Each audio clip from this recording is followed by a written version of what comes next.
Почитувани, состојбата со родниците Тораници из Летово од ден на ден станува се поалармантна и поалармантна. И по превземањето на родниците од страна на бугарската компанија Минстрој, од нивното рестартирање нема ниту трага, ниту глас, иако од 1. јуни требаше да протечат првите тони олово и цинковен концентрат. Сите владини посети, лажни слики и ветувања останаа само обично парче хартија.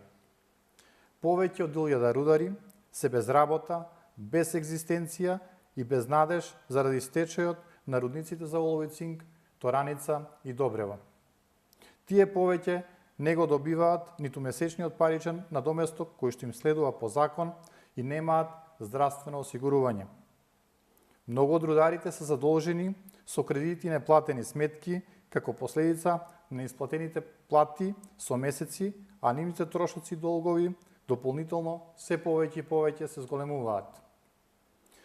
Во меѓувреме, рударите кои што беа повредени на работните места се прикриваат и не можат и не смеат да ја добијат неопходната здравствена заштита. Зошто се уште не се исплатени побарувањата од работен однос при донесите за здравствено и пензиско осигурување? Дали со одложувањето на изборите веќе не е приоритет рударите и нивната екзистенција? Го повикуваме Груевски да излезе јавно пред нив да каже како овие 1000 семејства да ги подмират трошоците за стековно живење и сметки, како да го поминат тешкото секојдневие.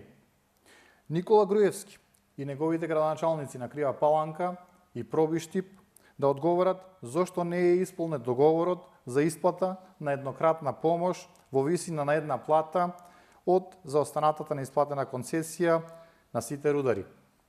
Дали е ова уште едно од низата лажни ветувања на Никола Груевски и неговото друштво со бугарската компанија, која што има тесна поврзаност со поранешниот Мултигруп и бугарското подземје?